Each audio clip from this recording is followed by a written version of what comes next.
दुनिया में कुछ कुछ ऐसे केसेस हुए हैं जिसे सुलझाने में 10 को साल लग जाते हैं। ऐसा ही केस आज हमारे सामने आया है, जिसमें एक लड़की की मौत की केस को सुलझाने में 40 साल से ऊपर लग गई। लेकिन इस 40 साल पुराने केस को एक कोको कोला की कैन ने 40 घंटे में सुलझा दिया। तो आइए जानते हैं कि आखिर एक कोको कोला की कैन ने कैसे 40 साल पुराने केस को सुलझा दिया। एक 34 साल की लड़की की उसी के घर में रात को खून हो जाता है। सुबह फॉरेंसिक डिपार्टमेंट वाले आकर हजारों तरह के एविडेंस कलेक्ट करके ले जाते हैं।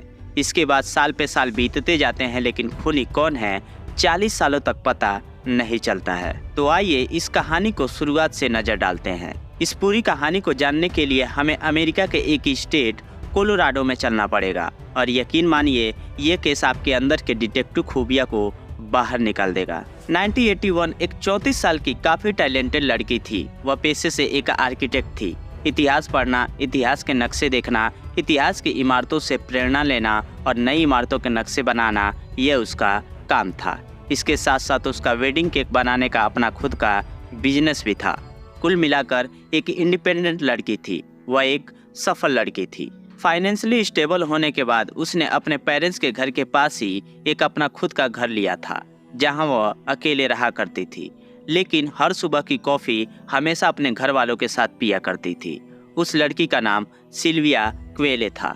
उसी साल 1981 में 4 अगस्त का दिन था। सुबह के 8 बज रहे थे और रोजाना की तरह सिल्विया के फादर उसके घर जाते हैं। घर पर पहुंचते उन्हें काफ़ी अजीब माहौल दिखता है। घर का मेन दरवाज़ा खुला हुआ था और घर के पीछे वाले रास्ते का दरवाज़ा भी खुला हुआ था। जैसे ही उसके फादर उसके घर के अंदर जाते हैं, वह देखते हैं कि लिविंग रूम और बेडरूम के बीच में सिल्विया क्वेले खून में लथपथ गिरी पड़ी है। अब उसके पिता भागकर सिल्विया के पास जाते हैं। पास जाकर देखते हैं तो सिल्विया की बॉडी से खून निकल रहा होता है। गौर करने वाली बात यह थी कि सिल्विया की बॉडी पर एक भी कपड़ा नहीं था। उसके दोनों हाथ उसी के शर्ट से बंधे हुए थे और उसके मुंह पर एक टॉवल पड़ा हुआ था। जब उसके पिता टॉवल हटाते हैं और देखते हैं तो सिल्विया के सिर में गोली लगी थी। उसके चेस्ट में भी चाकू से काफी बार हमला हुआ था। सिल्विया को इस तरह बिना कपड़ों की हालत में देखकर वह पास पड़ी टॉवल से उसकी बॉडी को ढक देते हैं। फिर वह एम्बुलेंस और पुलिस को कॉल करने के लिए फ़ोन के पास जाते हैं। क्योंकि यह बात 1981 की है, उस समय इतनी एडवांस टेक्नोलॉजी नहीं थी। मोबाइल फ़ोन्स का आविष्कार हुए अभी 10 साल ही हुए थे। इस वजह से ज़्यादातर घरों में अब तक लैंडलाइन फ़ोन ही यूज़ होते थे। जब वो फ़ोन के पास पहुंचते हैं तो देखते हैं कि किसी ने लैंडलाइन का तार काटा हुआ था। इसके बाद वह पुलिस को फ़ोन करने के लिए अपने फ़ोन का इस्तेमाल करते हैं। कुछ समय में पुलिस और एम्बुलेंस बताई जगह पर पहुंच जाती है। जब पुलिस घर में पहुंचती है तो उसके फादर बताते हैं कि सिल्विया की बॉडी बिना कपड़ों की थी और ये टॉवल उन्होंने ही डाला है। पुलिस टॉवल को वापस हटा देती है ताकि वह क्राइम सीन को बिना डिस्टर्ब किए फोटोज कलेक्ट कर सके। बॉडी को पोस्टमार्टम के लिए भेज दिया जाता है, जिसके बाद फॉरेंसिक डिपार्टमेंट वाले उसके घर की छानबीन करते हैं। छानबीन करने पर उनको दिखता है कि बेडरूम की विंडो की तोड़ने की कोशिश की गई है, लेकिन वह खिड़की ज़्यादा मजबूत होने की वजह से टूट नहीं पाई। जिसके बाद वह बाथरूम में जाते हैं और वहां बाथरूम की एक बहुत बड़ी खिड़की पूरी की पूरी टूटी हुई थी। उस खिड़की से निकलकर रास्ता सीधे झाड़ियों में जाता था। सबूतों को इकट्ठा करने के लिए झाड़ियां भी टटोलते हैं और झाड़ियों में लगभग 6 फीट दूर उन्हें टूटी हुई खिड़की के कांच मिलते हैं। घर के अंदर से भी बहुत सारे फॉरेंसिक एविडेंस मिलते हैं। पुलिस के छानबीन में पता चलता है कि बॉडी भले ही ड्राइंग रूम और बेडरूम के बीच फर्श पर मिली हो, लेकिन सिल्विया के बेडरूम में बेड पर बहुत सारा खून फैला हुआ था। उसकी पूरी बेडशीट, पिलो कवर और डोरमेट सभी खून में लथपथ थी। पुलिस को बेड के पास पड़ा हुआ खून में लथपथ एक चाकू भी मिलता है। अब चाकू, बेडशीट, सिल्विया का पिलो कवर, बेड के पास पड़ा हुआ एक ऑरेंज कलर का टॉवेल जिससे मुंह ढका गया था, और क्योंकि सिल्विया की बॉडी बिना कपड़ों के मिली थी तो उसके प्राइवेट पार्ट से भी कुछ सैंपल लिए गए थे, और वो सिल्विया की शर्ट जिससे उसके हाथ बंधे हुए थे, ये सभी चीजें जांच के लिए फॉरेंसिक डिपार्टमेंट अपने साथ ले जाता है। सारे सबूतों की जांच के साथ साथ पुलिस घर वालों से भी बातचीत करती है।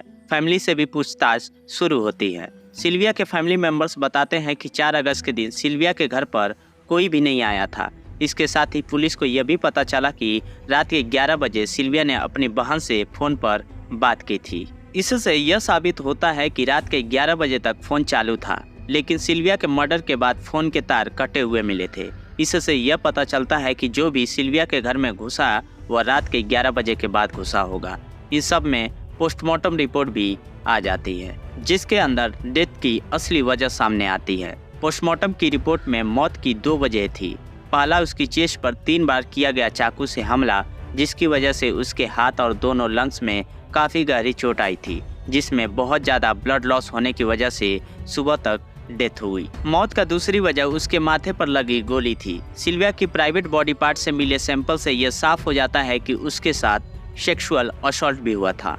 इस सब के अलावा गर्दन पे एक लाल गहरा निशान था, जिसे देखकर यह साफ कहा जा सकता था कि सिल्विया की गर्दन घोटने की कोशिश की गई थी। पोस्टमार्टम में यह भी पता चलता है कि सिल्विया अपने आप को बचाने की काफ़ी कोशिश की थी और खुद को बचाने की कोशिश में उसके बहुत सारे नाखून टूट गए। 1981 में ना तो साइंस इतनी ज़्यादा तरक्की की थी और ना ही फॉरेंसिक साइंटिस्ट के पास इतनी अच्छी मशीनरीज थी जो इन सब चीज़ को इतनी बारीकी से जांच कर सके, तो इन्वेस्टिगेशन ज़्यादा लंबी खींचती चली गई। इस कांड के होने के 2 साल बाद यानी 1983 में फॉरेंसिक साइंस में कुछ डेवलपमेंट हुई, जहां उन्होंने एक ऑल्टरनेटिव लाइट बनाई जिसमें डीएनए काफ़ी बारीकी से देखा जा सकता था। आखिरकार 1983 में बॉडी पे, टेबल पे, शर्ट पे, पिलो कवर पे, बेडशीट पर किसी और का डीएनए आइडेंटिफाई हुआ। लेकिन अब प्रॉब्लम वाली बात यह थी कि डीएनए इतने कम अमाउंट में थे कि उसको उन चीज़ों पर से हटाकर मैचिंग के लिए भेजना पॉसिबल नहीं था। कुछ समय और बीतता है, समय के साथ साथ साइंस भी तरक्की करता गया।